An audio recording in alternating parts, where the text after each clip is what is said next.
क्या आपके भी पौधे में कली बनने के बाद फ्लावरिंग नहीं होती है और कलियां सूख कर गिर जाती हैं, या पौधे ज़्यादा ग्रोथ नहीं दिखा रहे हैं, पत्तियां मुड़ी हुई रह रही हैं? तो आज के वीडियो में मैं आपको बताने वाली हूं कि किस नेचुरल फर्टिलाइज़र का आप सहारा लेंगे जिससे कि आपके पौधे में ग्रोथ भी अच्छी होगी और कली गिरेगी नहीं।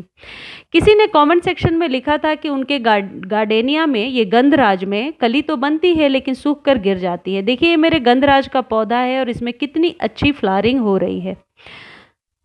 आप यदि मिट्टी में नेचुरल चीज़ों का इस्तेमाल करेंगे तो ऐसा हो ही नहीं सकता कि आपके पौधे की ग्रोथ ना हो या फिर आपका पौधा अच्छी फ्लावरिंग ना करे।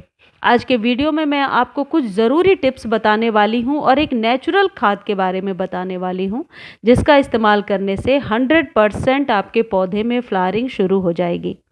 देखिए, गर्मियों में पौधों को बचा कर रखना ज़रूरी होता है, लेकिन कई ऐसे फूलों वाले पौधे हैं जिनके फ्लावरिंग का समय है और इनकी उचित देखभाल अभी गर्मियों में ज़रूरी है। जैसे गुलाब है, गुड़हल है, मोगरा है, या फिर जो आप मॉस रोज़ यदि आपके पास है, या गार्डेनिया है, तो आप ये ध्यान रखें कि इन पौधों को धूप की ज़रूरत तो है, सुबह और शाम की धूप ज़रूर दें। दोपहर की धूप यदि बहुत तीखी आती है तो थोड़ा सा शेड प्रोवाइड करें जिससे पत्तियां जले ना, लेकिन मिट्टी को हमेशा नम बना कर रखें। और ये नियम आप अपने मोगरा, गुड़हल या और भी जितने भी फूलों वाले पौधे हैं उन पर आप अपनाएं। मिट्टी को नम बनाने से मतलब है कि मिट्टी रिच हो और मिट्टी में नमी हो, मिट्टी में कभी भी सूख कर दरारें ना फटें। ऐसा करने पर जो फूल हैं आपके, वो मुरझाकर गिर जाते हैं।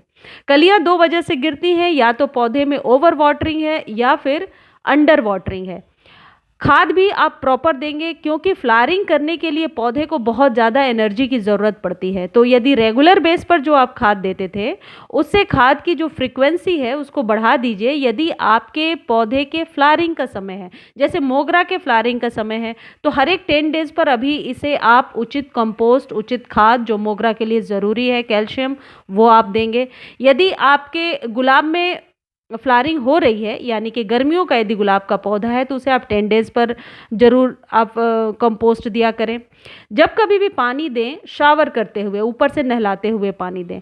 3-4 ये चीज़ें हैं जिन्हें आप ज़रूर ध्यान रखें। बरसातों के तक यदि आप अपने पौधे को बचा लेते हैं तो आपका पौधा बहुत ही अच्छे तरीके से पूरे साल सर्वाइव कर जाएगा और पौधे के मरने की समस्या नहीं आएगी।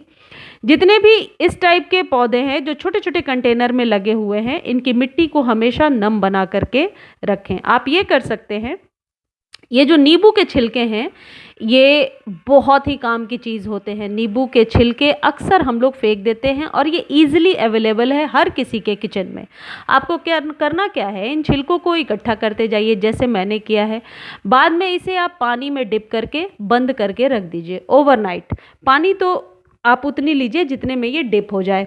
ओवरनाइट बंद करके रख दीजिए। अगले दिन क्या करेंगे, आप 1 लीटर पानी लीजिए और 1 लीटर पानी में इस नींबू के छिलके वाले पानी को मिला दीजिए। जैसे देखिए, ये 1 लीटर पानी है, ऊपर से मैंने इतना खाली छोड़ा है। इसमें ये नींबू के छिलके से जो फर्टिलाइज़र हमने बनाया है, ये डाल करके अपने सभी फूलों वाले पौधों को हम दे देंगे।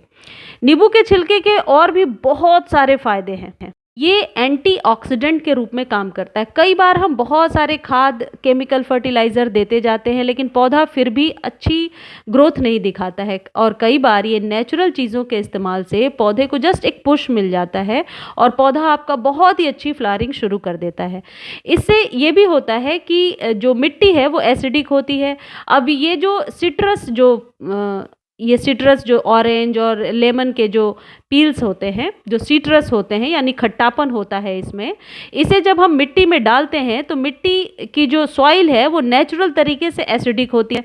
जब उसका एसिडिक लेवल एक pH 6-7 तक आता है तो पौधे में फ्लावरिंग अच्छी होने लगती है। बहुत ज़्यादा फर्टिलाइज़र डालने से कई बार मिट्टी जो होती है वो शुष्क अवस्था में चली जाती है। वैसे समय में जो फिटकरी वाला उपाय मैंने आपको बताया है, या तो आप वो इस्तेमाल करें या ये नींबू वाला जो उपाय मैं बता रही हूँ ये इस्तेमाल करें। अब इसको रिपीट कितना करना है, आप इसे वीक में 1 बार अपने सभी पौधों को दे दें, यानी महीने में 4 बार दे सकते हैं। मात्रा जितनी आप चाहें उतनी यूज़ कर सकते हैं। इसी से वाटरिंग कीजिए। देखिए मेरे गुलाब में एक भी पत्ती जली नहीं है और पत्तियाँ कितनी स्वस्थ हैं।